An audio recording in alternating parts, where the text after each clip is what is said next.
सुबह के वक्त हनुमान टेकरी पर मैंने कुछ परिक्रमावासियों को जो बस से अपनी परिक्रमा आगे बढ़ा रहे थे उनको यहाँ पे पूजा करते हुए देखा। यहाँ पर मुख्य शनि मंदिर भी है और साथ ही में नवग्रह के मंदिर भी हैं।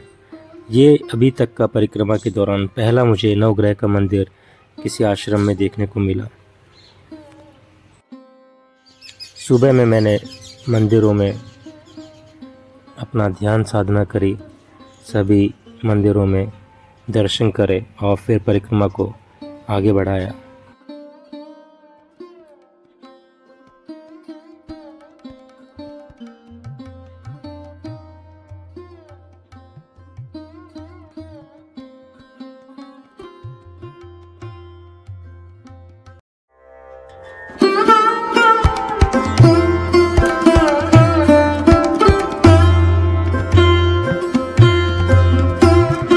नर्मदे हर नर्मदे हर नर्मदे हर। तो आज मेरे परिक्रमा का 43वां दिन है और सुबह के बजे 8:30 मैं हनुमान टेकरी मंदिर से अब विमलेश्वर की तरफ जा रहा हूँ। लगभग यहाँ से 8 से 10 किलोमीटर की दूरी है और वहाँ से फिर हम समंदर को पार करेंगे। तो हमारा ओमकारेश्वर से लेके अभी तक का ये सफ़र बड़ा ही आनंदमय रहा मैया के साथ में। और आज हम पहुंचते हैं पहले विमलेश्वर और फिर वहाँ की व्यवस्था देखते हैं। वैसे मुझे पता चला कि अगर आप लोग यहाँ पे सब लोग मिल के ज़्यादा संख्या में हैं तो यहाँ के महाराज से फ़ोन करवा सकते हैं और जो समंदर पे नौकाएं हैं वहाँ की बुकिंग यहाँ से भी होती है और बाकी विमलेश्वर में जाके भी होती है। तो चलिए परिक्रमा को आगे बढ़ाते हैं और पहले विमलेश्वर पहुँचते हैं और फिर समंदर तट पे नर्मदे हर।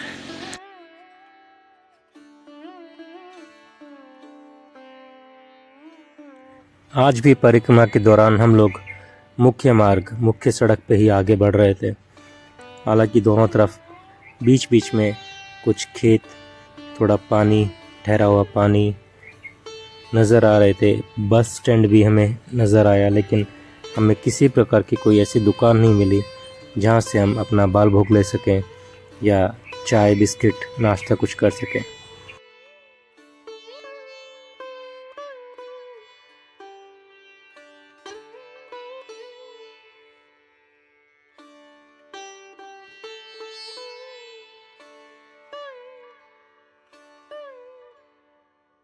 परिक्रमा के दौरान हम एक मंदिर पे पहुँचे।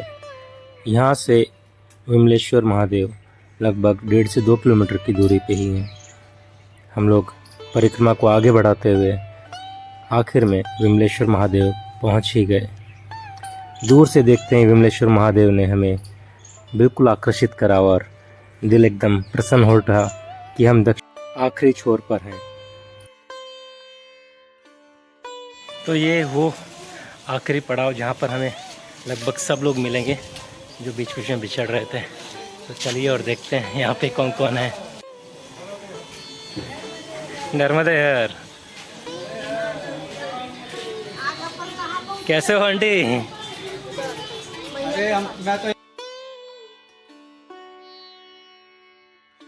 विमलेश्वर महादेव में हमें सभी भगवानों की प्रतिमा के साथ में 12 शिवलिंग भी मंदिर में देखने को मिले।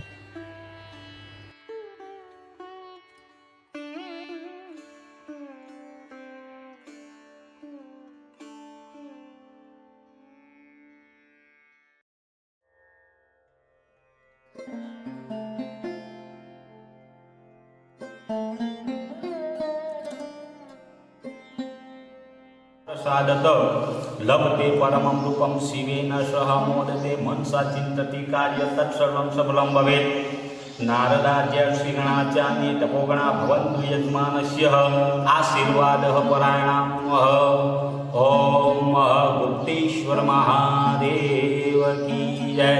ओम त्र्यंबकं यजामहे सुगन्धिं पुष्टिवर्धनं उर्वारुकमिव बन्धनान् मृत्युमोक्षयमामृतात्। मृत्युञ्जय महादेवं त्राहि मां शरणागतं जन्म मृत्यु जराव्याधि पीडितं कर्म बन्धनेन तत्पुरुषाय विद्महे महादेवाय धीमहि तन्नो रुद्र प्रचोदयात्। ओम गुप्तेश्वर महादेव की जय। नमः पार्वती पार्वती पते हर हर महादेव हर। शाम के 4 बजे थे और भव्य राम मंदिर के उपलक्ष्य में यहाँ पर भी बिल्कुल उत्साह मनाया जा रहा था। यहाँ पर आप देखेंगे कि घर घर जाके सभी को निमंत्रण दिया जा रहा था कि 22 जनवरी को जब अयोध्या के अंदर भव्य राम मंदिर का शिलान्यास हो रहा होगा, उसी समय यहाँ पर भी कार्यक्रम रखे जाएंगे। और इसी उपलक्ष्य में मैं भी यहाँ पर थोड़ा सा झूम उठा और यहाँ के ग्रामवासियों के साथ में आनंदमय हो गया।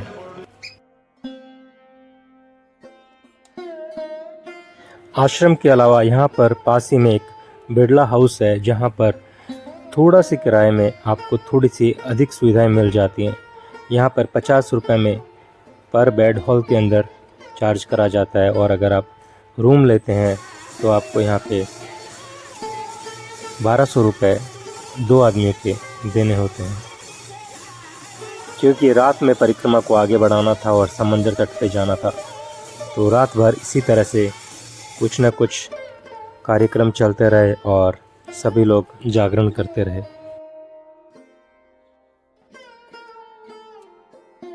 नर्मदे हर नर्मदे हर नर्मदे हर। तो कैसा लग रहा है मेरा नया लुक? तो ये लुक सिर्फ आज रात्रि के लिए।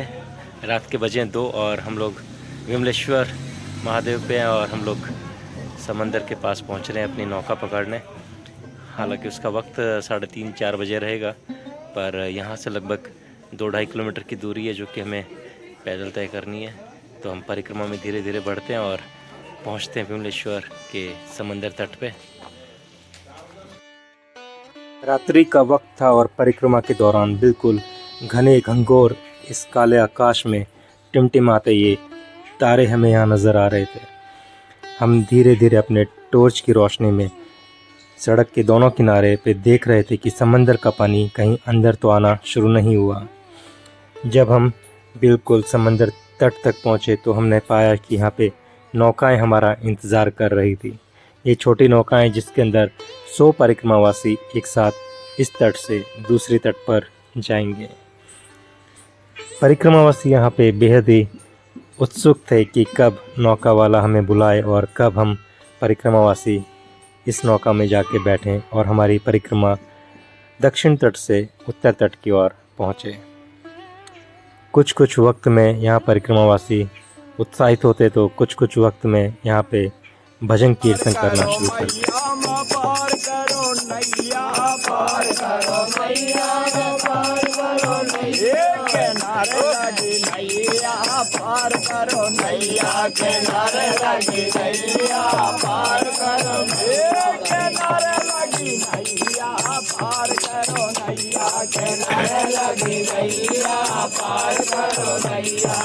राजा दशरथ के राम और लक्ष्मण राजा दशरथ के राम राजा दशरथ के राम और लक्ष्मण राजा दशरथ के राम और लक्ष्मण ये बाबा ये नंद बाबा के कन्हैया पार करो नैया के नारे लाओ नैया पार करो नैया के नारे लगी नैया पार करो नैया के नारे लगी नैया पार करो नैया। मैया की जय, मैया की मैया की सागर महाराज की सागर महाराज की सागर महाराज की श्री राम जय राम जय जय राम श्री राम जय जय राम श्री राम जय राम जय जय राम श्री राम जय राम जय जय राम जय जय राम बोलो जय जय राम जय जय राम बोलो जय जय राम जय जय राम बोलो जय जय राम जय जय राम बोलो जय जय राम श्री राम जय राम जय जय राम बोलो श्री राम जय राम जय जय राम श्री राम जय राम जय जय राम बोलो श्री 4:15 पे नौका वाले ने सभी परिक्रमावासियों को नाव के अंदर आराम से बैठा दिया था और तकरीबन 4:45 बजे नौका हमारी समंदर की लहरों में झूमते हुए आगे बढ़ रही थी। लगभग 6:30 बजे तक सभी परिक्रमावासी ये अंदर ही अंदर बातें कह रहे थे कि कैसे भी करके हम समंदर को जल्दी से पार कर लें। बीच में लोगों ने अपने मैया का जल थोड़ा समंदर में छोड़ा और समंदर से थोड़ा जल अपनी बोतलों में भरवाया, लेकिन मन में भय था कि अंधेरे में कुछ भी दिखाई नहीं दे रहा था और समंदर की लहरों की आवाज़ें बहुत ज़ोर से आ रही थी। लेकिन जैसे जैसे वक्त बीतते गया और सुबह का ये सूर्योदय का वक्त सामने आने लगा, तभी ये दृश्य देख के सब मनमोहित होने लगे और अब सभी वही परिक्रमावासी ये प्रार्थना कर रहे थे कि ये जहाज़ अब धीरे धीरे चले ताकि सूर्योदय भी हम नौका के अंदर बैठ के इन समंदर की लहरों के साथ में देख सकें।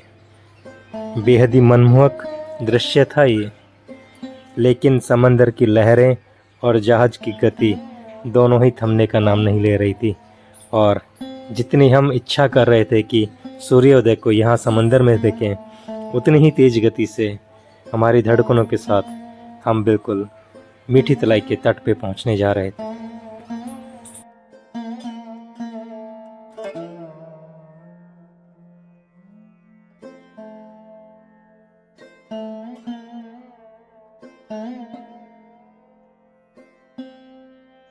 सुबह का ये मनमोहक दृश्य और लहरों की ये आवाज़ें सुनते ही बड़ा दिल आनंदित हो गया था। मैं चाहता हूँ कि आप कमेंट बॉक्स में इस दृश्य के बारे में ज़रूर कुछ लिखें। नर्मदे हर।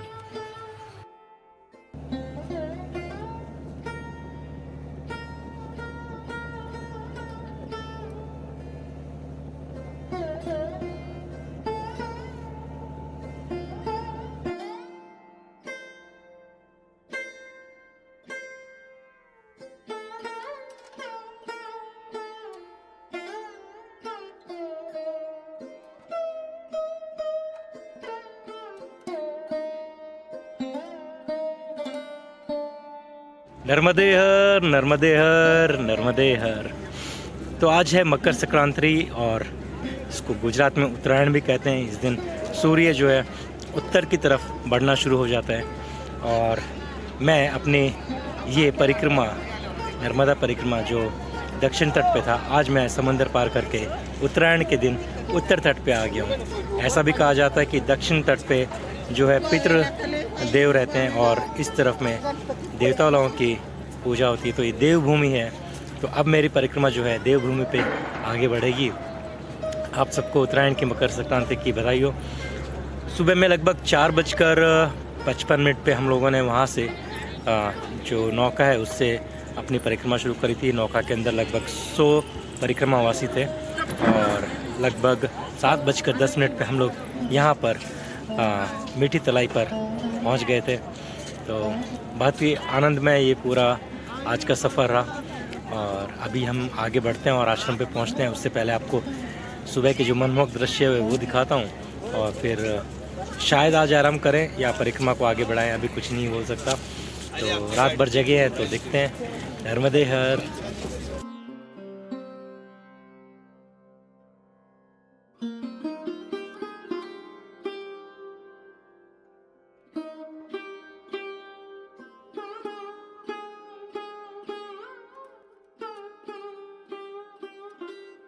समंदर पार करके आने के बाद में एक समंदर पंचकोशी परिक्रमा आपको करनी होती है, जिसमें आपको ये 9 महादेव के दर्शन करने होते हैं। दत्ता संप्रदाय में भी इन 9 नाथों के मंदिरों का विवरण है और ये परिक्रमा का एक महत्वपूर्ण भाग है। पंचकोशी परिक्रमा 3 स्थानों पे होती है, जिसमें दक्षिण में ये समंदर तट पे, मध्य में ओमकारेश्वर में और ऊपर में अमरकंटक में उत्तर तट पे। तो आपकी पूर्ण परिक्रमा में ये तीनों पंचकोशी परिक्रमाएं एक महत्वपूर्ण भाग या महत्वपूर्ण हिस्सा हैं परिक्रमा का। तो चलिए मैं आपको ये नौनाथ के दर्शन कराता हूँ। आटा आटा आटा आटा निकलता है, उससे ही आपका मुंडन, बच्चे का मुंडन करके उसे ऐसा बना के खिलाते थे सब। और ये जो दिखा है ना, वो लखा बाबा उधर स्नान करते थे। ऊंड ऊंड, हाँ, अभी तो कलयुग आ गया।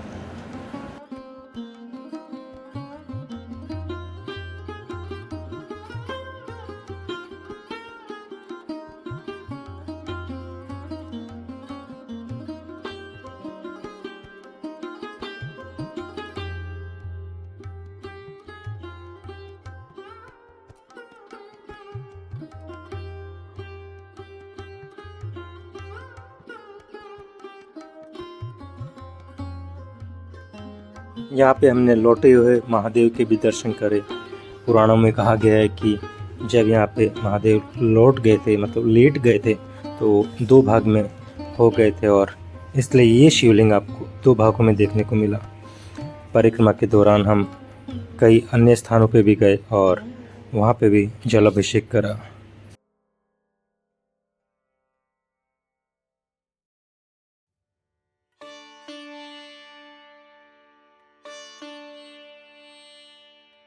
नौनाथों में से भूतनाथ एक मुख्य स्थान है जहाँ पर सभी परिक्रमावासी दर्शन करने को आते हैं।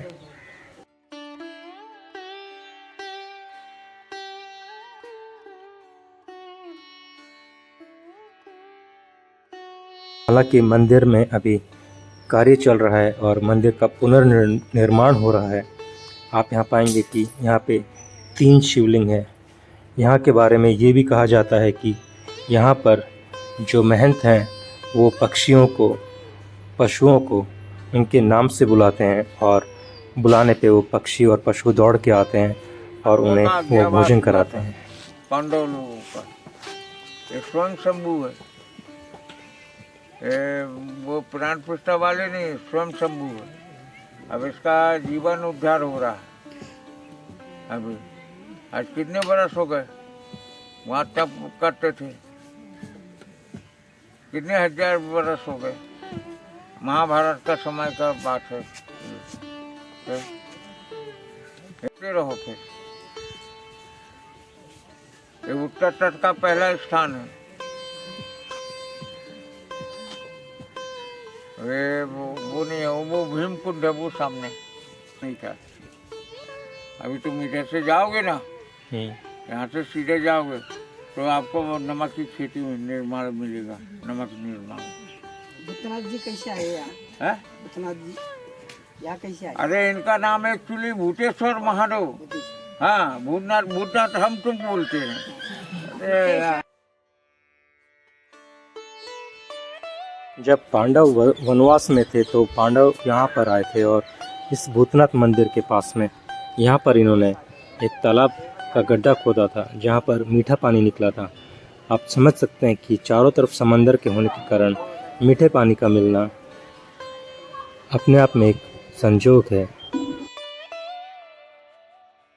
समुद्र कोशी परिक्रमा कर हम लोग वापस अपने स्थान पर आ गए और कल हम अब अपनी परिक्रमा को फिर से पैदल आगे बढ़ाएंगे। तब तक के लिए नर्मदे हर, नर्मदे हर, नर्मदे हर।